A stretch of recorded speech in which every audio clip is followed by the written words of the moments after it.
The sterile, fluorescent-lit corridors of St.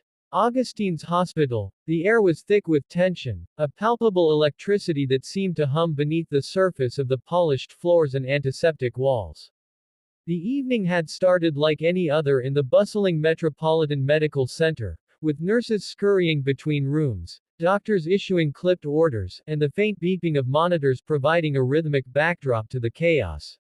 But for Emily Harper, a 28-year-old woman in the throes of her third trimester, this was no ordinary night.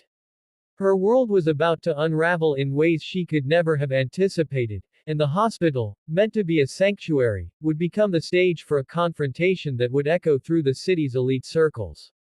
Emily lay in her private room in the maternity ward, her hands resting protectively over the swell of her belly. The contractions had started earlier that day, mild at first, but growing sharper and more insistent as the hours passed.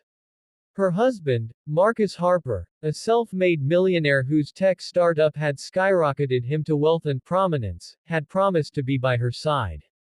His charm and ambition had once swept Emily off her feet, but lately, his late nights and evasive answers had sown seeds of doubt in her mind. Still, she clung to the hope that the birth of their child, a daughter they had already named Lily, would mend the growing rift between them. The room was dimly lit, the curtains drawn to block out the city's neon glow. Emily's breath hitched as another contraction rolled through her, and she gripped the bedrails, her knuckles whitening. She glanced at the clock on the wall, 8:47 p.m. Marcus had texted an hour ago, saying he was stuck in a board meeting but would be there soon. She tried to focus on the breathing techniques from her prenatal classes, but the pain was relentless, and the absence of her husband gnawed at her. She reached for her phone, hoping for an update, but the screen was blank. No messages, no missed calls. The door swung open, and for a fleeting moment, Emily's heart lifted, expecting Marcus's familiar silhouette. Instead, it was Dr. Evelyn Carter, the head obstetrician, her expression calm but focused. "How are we holding up, Emily?" she asked, her voice steady as she checked the monitor tracking the baby's heartbeat. "It's getting intense," Emily admitted, forcing a weak smile. "Any chance you can make this go faster?" Dr. Carter chuckled softly, her eyes kind but professional. "We're almost there. Your vitals look good, and Lily's doing fine. Just hang in there a little longer." She adjusted the IV drip and patted Emily's hand. "I'll be back to check on you soon. Page me if you need anything." As Dr. Carter left, the door hadn't fully closed before it was pushed open again, this time with a force that made Emily jump. Marcus stormed in, his tailored suit slightly rumpled, his tie loosened as if he'd tugged at it in frustration. His dark hair was disheveled, and his eyes, usually sharp and calculating, were wild with an emotion Emily couldn't quite place. Anger. Fear. Something else entirely. "Marcus, you're here," Emily said, relief flooding her despite the unease creeping up her spine. "I was starting to think you wouldn't make it." He didn't respond immediately. Instead, he paced the small room, his hands clenching and unclenching at his sides. The air seemed to thicken, the beeping of the monitor suddenly louder in the silence. Emily's relief began to curdle into dread. "Marcus, what's wrong?" she asked, her voice trembling. He stopped abruptly, turning to face her. His expression was a storm of conflicting emotions, rage, betrayal, and something colder, more calculated. "You think you can play me, Emily?" He spat, his voice low but venomous. "You think I wouldn't find out?" Emily's heart thudded painfully, the contraction she was enduring momentarily forgotten. "Find out what? Marcus, what are you talking about? Don't act innocent," he snapped, taking a step closer. His presence, usually commanding, now felt menacing. "I know about you and him. I know everything. Him. Marcus, I don't understand." Her words were cut off as another contraction hit, stealing her breath. She gasped, clutching the bed, but Marcus didn't move to help her. Instead, he loomed over her, his face contorted with rage. "Don't lie to me," he shouted, his voice echoing in the small room. "You've been sneaking around behind my back, haven't you? With that bastard surgeon. Emily's mind reeled. Surgeon. She tried to make sense of his words, but the pain in his accusations were a disorienting fog. Marcus, I swear, I haven't done anything. Please, calm down, you're scaring me. Scaring you. He sneered, leaning closer, his breath hot against her face. You should be scared. You think you can humiliate me. You think you can carry his child and pass it off as mine. The accusation hit like a physical blow. Emily's eyes widened, tears welling up as she shook her head vehemently. This is your baby, Marcus. Our baby. How could you even think?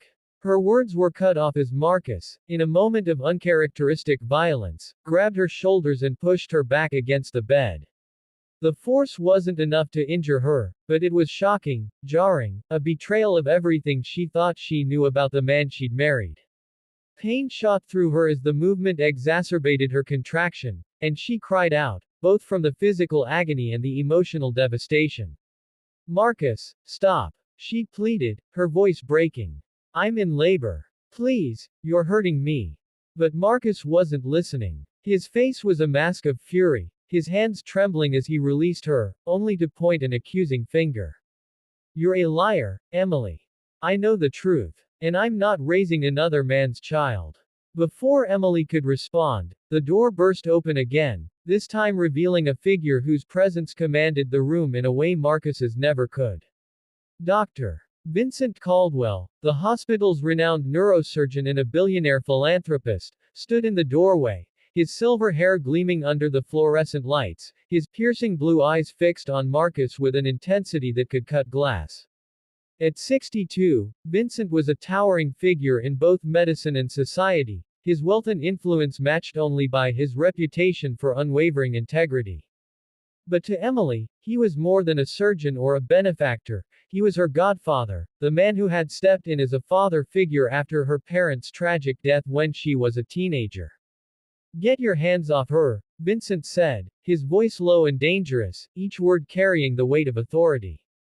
He stepped into the room, his tailored suit impeccable despite the late hour, his presence a stark contrast to Marcus's disheveled rage. Marcus spun around, his face paling slightly at the sight of Vincent. You, he hissed, his voice dripping with venom. I knew it. You're the one she's been running to. Vincent's eyes narrowed, but he didn't rise to the bait. Instead, he moved to Emily's side, his hand gently resting on her shoulder as he checked her vitals with a practiced ease. Emily, are you all right? He asked, his tone softening but still laced with urgency. She nodded weakly, tears streaming down her face. Vincent, I don't know what's happening. He thinks the baby isn't his. Vincent's jaw tightened, his gaze flicking back to Marcus. You're delusional, Harper, he said coldly. And you're out of line. Step away from her, now. Marcus laughed, a harsh, bitter sound. Don't play the hero, Caldwell. I know about your little meetings with her. Late nights, private lunches, don't think I'm stupid. Emily's heart sank further. She had met with Vincent occasionally, yes, but only for coffee or to discuss her late parents' foundation, which Vincent helped oversee. There was nothing illicit, nothing to warrant Marcus's paranoia. But his accusations were spiraling, fueled by some unseen source of misinformation. Marcus, listen to me, Emily said, her voice strained as another contraction hit. Vincent is my godfather. He's family. There's nothing between us. Please, you have to believe me. But Marcus was beyond reason. He took a step toward Vincent, his fists clenched. You think you can take everything from me? My wife, my child, my reputation. I'll ruin you, Caldwell. Vincent didn't flinch. You're the one ruining yourself, he said evenly. And if you don't leave this room right now, I'll have security remove you. The standoff was interrupted by Dr. Carter's return, her eyes widening at the scene before her. What the hell is going on here? She demanded, her voice cutting through the tension like a scalpel. Vincent didn't take his eyes off Marcus. Dr. Carter, please ensure Emily gets the care she needs. I'll handle this. Marcus glared at Vincent, then at Emily, his chest heaving. For a moment, it seemed he might lash out again, but the weight of Vincent's authority, and the threat of security, seemed to give him pause. With a final, venomous look at Emily, he stormed out, the door slamming shut behind him.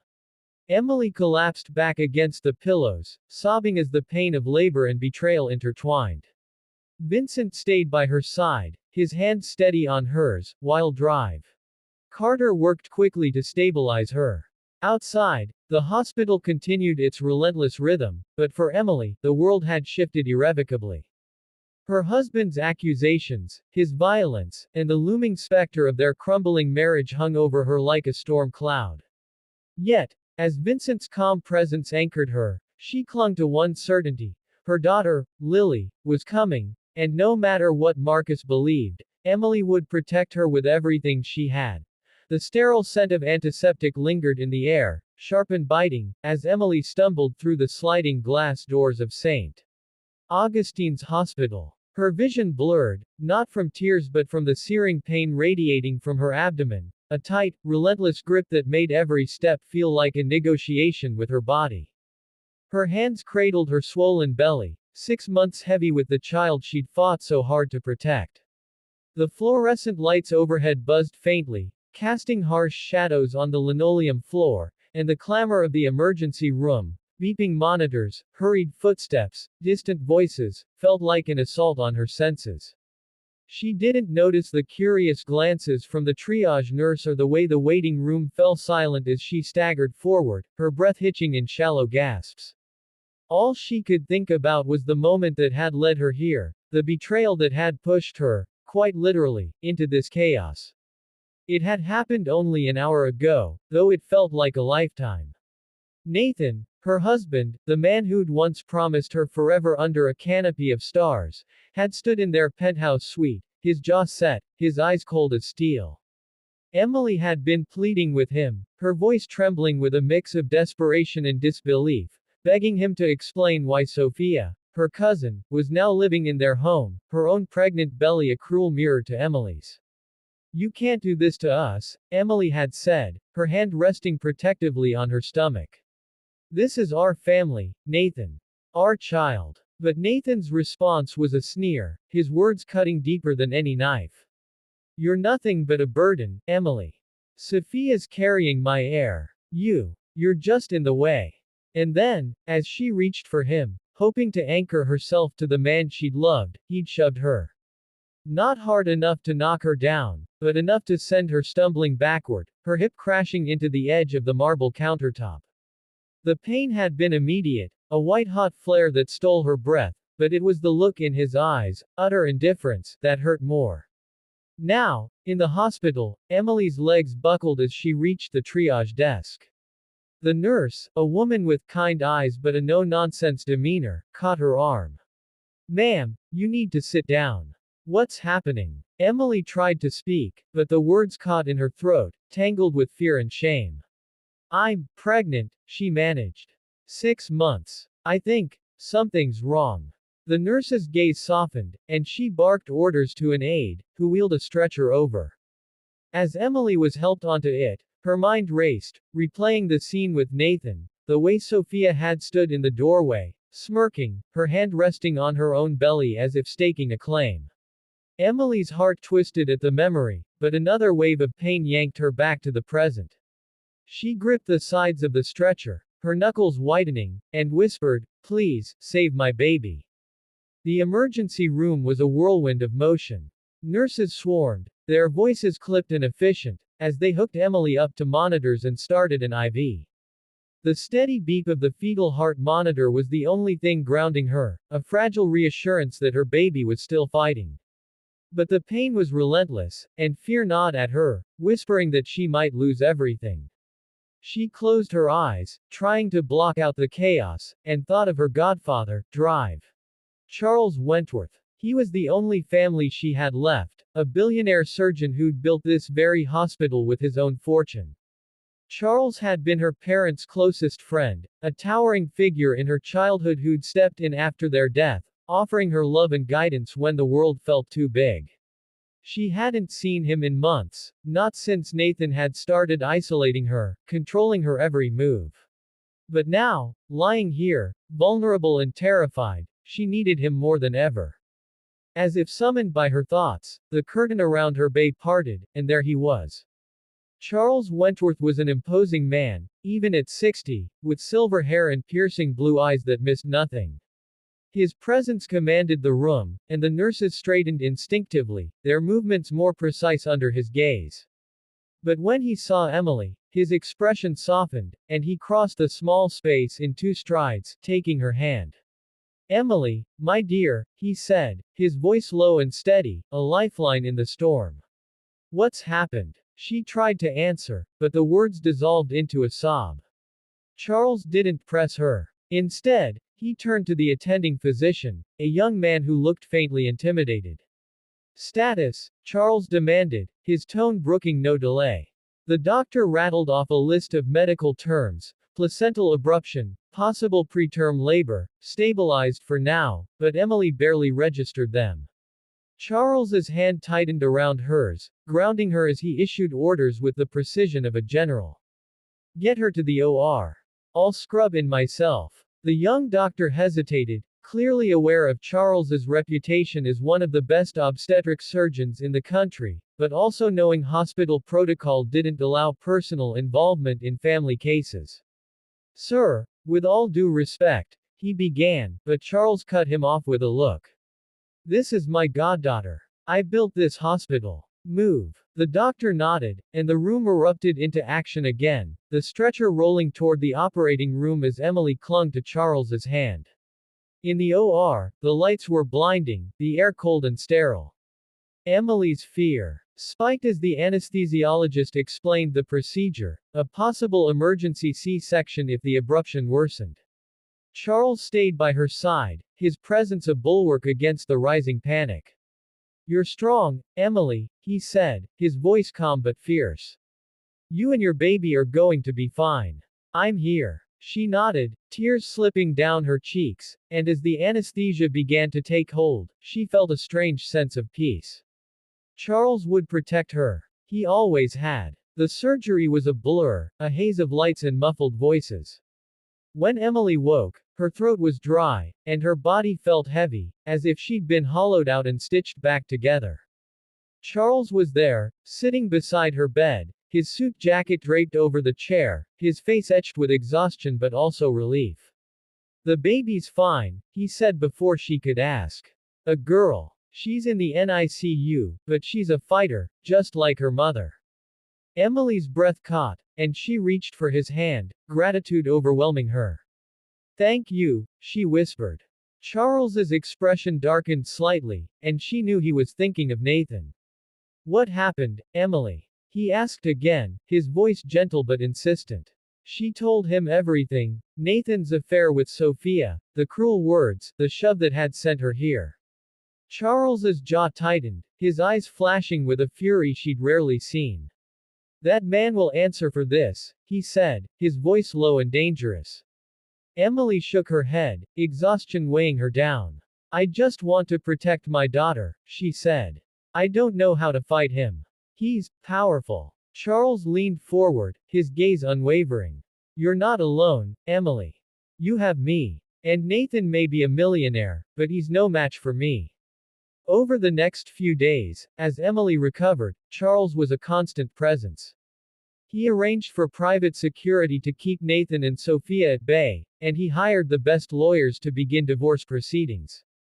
But Emily knew Nathan wouldn't let go easily. His wealth and influence made him a formidable enemy, and Sophia's pregnancy only complicated things. Still, with Charles by her side, Emily felt a spark of hope. Her godfather wasn't just a surgeon, he was a billionaire with connections that spanned the globe, a man who'd built an empire from nothing. If anyone could protect her and her daughter, it was him. One evening, as Emily sat in her hospital room, cradling a photo of her tiny daughter in the NICU, Charles walked in with a file in his hand. Nathan's been digging into your past, he said, his voice grim.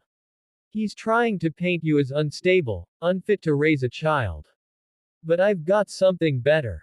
He handed her the file, and inside were documents, financial records, emails, even photos, that exposed Nathan's shady business dealings and his affair with Sophia long before Emily's pregnancy.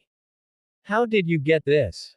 She asked, stunned. Charles's smile was sharp, almost predatory. I have my ways. He thought he could hurt you, Emily. He's about to learn what happens when you cross a Wentworth. As Emily looked at the evidence, a fire kindled in her chest. For the first time in months, she felt something other than fear or despair.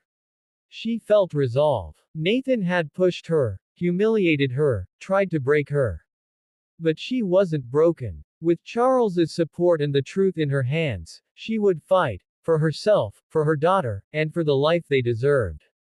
The hospital room, once a place of pain, now felt like the starting point of her rebirth.